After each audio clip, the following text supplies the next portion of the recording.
Hey guys, how you doing? My name is Gio, and today I'm going to be teaching you how to replace your expansion tank on your BMW E46. Now, if you know anything about the BMW E46, you most likely know that the cooling system on this car is absolute trash. In particular, the expansion tank usually starts cracking or even explodes for some people, which can cause your car to overheat, which obviously is not a good thing. So here is everything you're going to need to replace your expansion tank on your E46. Starting off, we have our OEM expansion tank.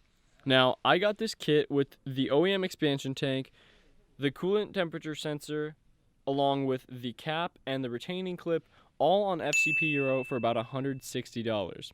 You're also going to need your ATF thermostat if your car is an automatic transmission. Then you're going to need your BMW Coolant. Some other things you're going to need are a turkey baster for when we're removing excess coolant, along with like a catch can so that you can catch all the coolant that falls out of your car.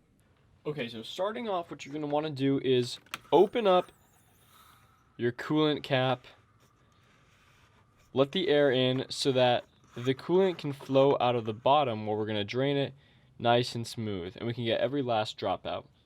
Now, once you got the cap off, you're going to want to use a screwdriver to loosen and actually take off this bleeder valve screw. So just loosen that all the way.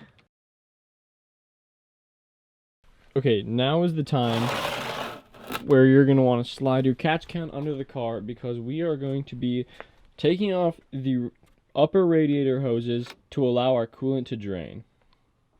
Okay, so to do this, get yourself a flathead screwdriver and then just pry up on these two retaining clips on the upper radiator hose.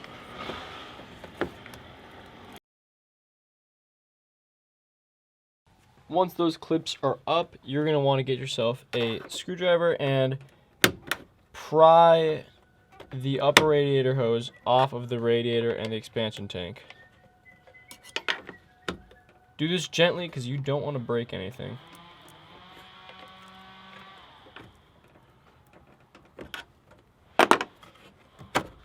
There we are. Now is also a good time to remove this little intake scoop.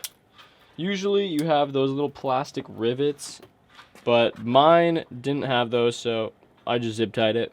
Just gonna cut these zip ties and then remove this whole piece. Now, I have a cold air intake, but if you have your stock intake box or your cold air intake, you're going to want to remove this right now so that we can have space to pull the expansion tank out. Now, if you guys can see this, there is this hose that plugs into the side of the expansion tank. We're going to do the same thing. We're going to grab our flathead. We're going to pry up that little clip right there, and then we're just going to pull this hose free as well. After pulling out that hose is when the majority of my coolant started dripping out the bottom.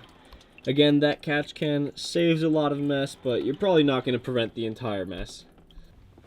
Now, you can't see this on camera, but at the bottom of the expansion tank there's going to be this retaining clip that's connected to the lower radiator hose. You're going to want to pull it out towards the passenger side of the car, and then you're going to be able to remove your expansion tank.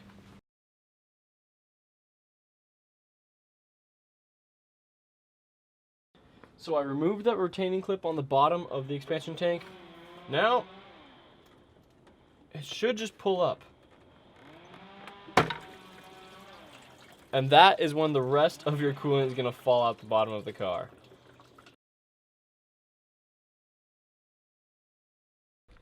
Before you can just release the expansion tank, there are a couple wires at the bottom connected to the sensor. So if you just twist the sensor, you can pull out your expansion tank. Now, if you didn't buy a new sensor like I did, you don't want to remove this sensor, obviously. I'm just going to pull the sensor right out. It just comes right out. At the bottom of where my expansion tank came out, that right there is the ATF thermostat. Sometimes it breaks when you pull the expansion tank out, but in my case it didn't break, so I think I'm just going to return the one I bought and stick with this one. Now, to get the new expansion tank ready for mounting, we're going to get your sensor, put that in, and then twist it. Goes in snug, and then the retaining clip is going to go right back to where we got the old one off. And it only goes on one way, so you shouldn't have too much of a problem getting that on. So you're going to want to get your new expansion tank in here, connect the sensor wires at the bottom, and then after you've lined everything up, there's a hook at the back of the expansion tank that goes into the mounting bracket towards the front of the car. Once everything seems like it's in place, just give it a nice firm push down. When I pushed the expansion tank in, there was a little click, which lets you know that the expansion tank went in correctly. Okay, now we're just gonna put that little hose back onto the expansion tank, put that retaining clip on, make sure it doesn't come out. That looks good. Then we're going to do the same thing. Upper radiator hose. Push that all back into place. There we are. And push those clips back down. There we go. Give that a nice tug. Make sure that's not going anywhere. And we're good. Okay, now we're just going to put our intake back on because we're pretty much done here. All we're going to have to do now is to add our coolant and to bleed the system so that we make sure that there's no air, and we should be good to go. I jacked up the car on the driver's side so that the expansion tank and the bleeder valve become the highest point of the cooling system so that we could properly bleed the system. BMW recommends that you use a 50-50 mixture of distilled water and their antifreeze or coolant, so that's what we're going to be doing today. I'm not sure if you can use other coolants. I read on forums that it's strongly not advised to do that, so I just went ahead and picked up 2 bottles of the antifreeze coolant, a gallon each, and they're about $30 a bottle. So starting off, I'm going to open up the expansion tank, and then I'm just going to start pouring in the gallon of distilled water.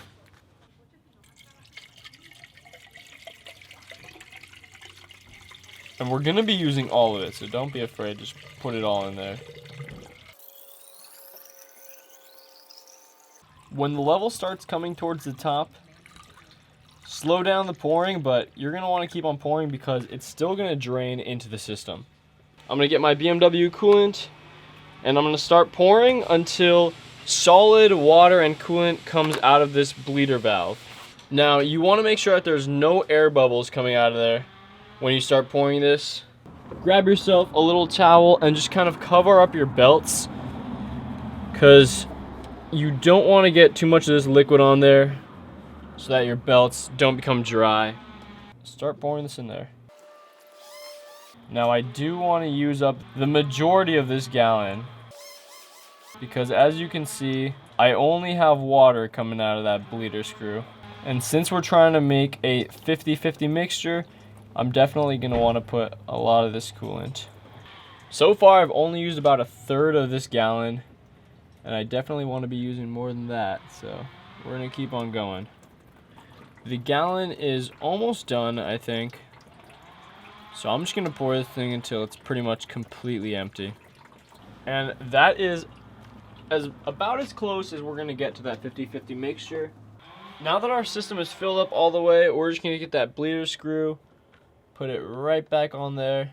We're going to get the new radiator cap, put that on there. And then we're going to loosen the bleeder valve screw about 3 or 4 turns.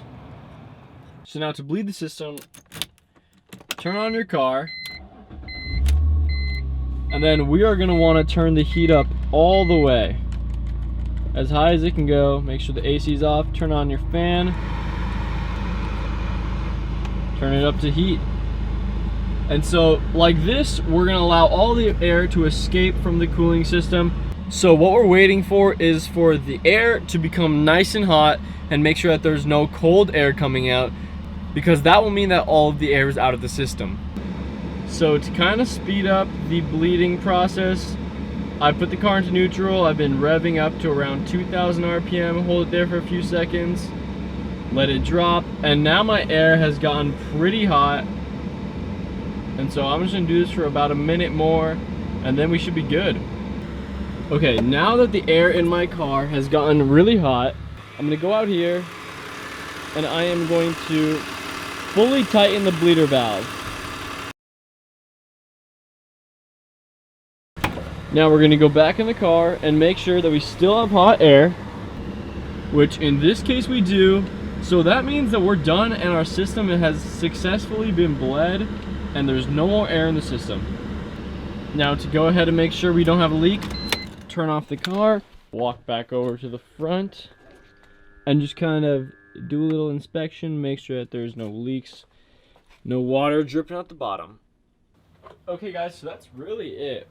I'm just gonna go ahead and put this cowl back. I'm gonna have to re-zip tie that in place, but we're pretty much good to go. Once your air box is back and your system's bled, you're good to drive. Go ahead and let your system cool down, check your level one more time,